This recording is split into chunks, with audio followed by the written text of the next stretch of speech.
Mas eu sempre ouvi dizer que uma mulher, quando tem o seu primeiro filho, a partir dos 35 anos, ela corre um risco maior de ter um bebê com síndrome de Down. Se por acaso ela congelar o seu óvulo mais jovem, ela está fora desse grupo de risco? É um assunto que a gente vai discutir depois do intervalo. Até já. Estamos de volta. Esse é o livro Vagina, Muito Prazer. O que eu pretendo aqui nesse livro é realmente fazer com que a mulher conheça o seu órgão genital, que ela saiba de tudo sobre o seu funcionamento, que ela trabalhe a energia sexual, que ela trabalhe a respiração, porque com uma respiração peitoral, com uma respiração estressada, ela não vai conseguir se entregar para o seu parceiro. E eu vou falar uma coisa para você, um orgasmo que vem da entrega, ele é incomparavelmente melhor de um orgasmo que vem do esforço. Evidentemente que se o parceiro te ajuda no esforço de mexer nas partes que te fazem sentir mais, você vai ter um orgasmo. Mas a diferença desse esforço para um que vem da entrega é muito superior, é muito diferente. Aqui eu falo sobre isso, eu sugiro que você leia, mesmo que você seja o máximo, né? Porque nunca é demais a gente saber um pouquinho sobre sexo, né? Hoje a gente fala com o Dr. Corival de Castro sobre reprodução humana e no finalzinho do nosso último bloco, eu fiz a seguinte pergunta, se você ligou agora à TV. Eu lembro que quando eu fiquei grávida do Matheus, que eu estava aí com 35 anos, eu fiquei muito preocupada. Depois o meu obstetra disse que a partir, só quando você... se você tem outros filhos, isso não é problema. Mas se você não tem nenhum filho e vai ter o seu primeiro a partir dos 35 anos, você entra no grupo de risco de ser mãe de um garoto, de uma criança com síndrome de Down. É um risco maior. Mas se essa mulher congela seus ovos antes, numa idade mais jovem, ela está fora desse grupo de risco, doutor? Sim, quando é realizado o congelamento de óvulos, por exemplo, numa idade de 22 anos, 25 anos, em que esse risco não é aumentado, então esses óvulos vão ser congelados naquela idade.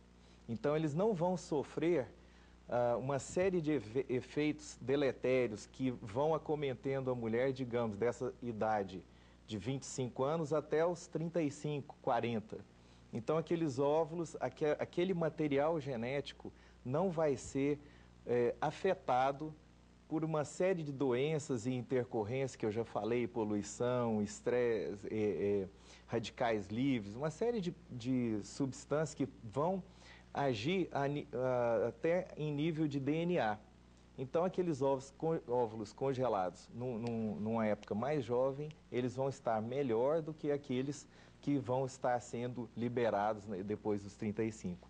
E aqui eu quero desfazer um mito de que, inclusive eu tenho até nas minhas palestras, eu tenho slides de propaganda de livros que dizem que a mulher pode engravidar depois dos 40 naturalmente, saudavelmente, sem nenhum problema.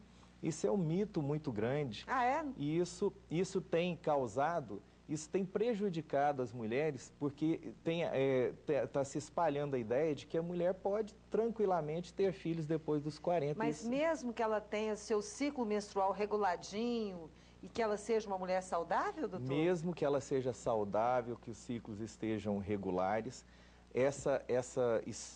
isso que eu expliquei anteriormente a respeito da reserva ovariana, essa reserva, ela começa, a quantidade de óvulos, ela é produzida durante a vida antes do nascimento e não existe uma produção, esses óvulos, eles vão acabando durante a vida e eles vão se depletando, não importa o que a mulher faça com a sua vida. É natural. É natural essa depleção. E o que pode acontecer é que os maus hábitos vão fazer com que ela perca mais rapidamente esses óvulos.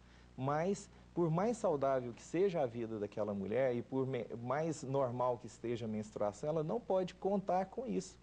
E aos 30 anos, ela não pode contar que aos 40, se aos 30 anos ela está bem, como é que vai se saber como é que vai estar aos 40? Então, isso é um mito que tem que ser desfeito e realmente uma possibilidade atual das mulheres poderem atrasar a gravidez é o congelamento de óvulos. Certo, doutor. Agora vamos falar um pouquinho da gente. Quando que a gente tem que procurar um especialista para saber se está tudo ok? Você fala gente, homem? É isso. Olha, é uma pergunta boa e quando você diz a gente, eu já pensei logo assim, a gente homem e jovem, né? Porque a sua turma é a turma dos em torno de 20 anos. É diferente da turma dos 40, 50 anos. Então, a saúde do homem tem que ser verificada. E, normalmente, os jovens, eles não estão preocupados se vão ter filhos. Pelo contrário, eles estão preocupados em não ter filhos absolutamente. Mas existem problemas que podem repercutir na sua fertilidade aos 30, 40 anos, quando ele decidir realmente ser pai. E o que tem que ter atenção? É sempre bom procurar um especialista, fazer um exame urológico e verificar se as suas funções estão normais. O espermograma é um exame de fácil execução, qualquer laboratório faz, ele já pode dizer a qualidade do sêmen num jovem de 16, 17, 18 anos, porque a maioria das causas de infertilidade masculina é desconhecida. E simplesmente o homem vai perdendo a sua fertilidade desde jovem e sem que exista um tratamento.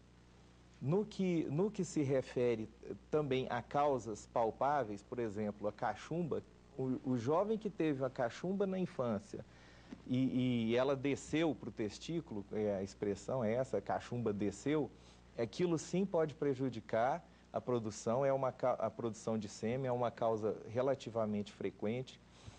Jovens que apresentam varicocele, existe uma frequência de varicocele, que são varizes na região em torno, na região aqui inguinal, na virilha e em torno da bolsa escrotal. Então, essas varizes, se a mãe perceber, se o próprio jovem perceber que tem essas dilatações, tem que procurar o médico, porque essa é uma outra causa de infertilidade masculina, que ela vai progredindo, como qualquer outra deficiência masculina, ela sempre progressiva, ela não é de um dia para o outro que acontece.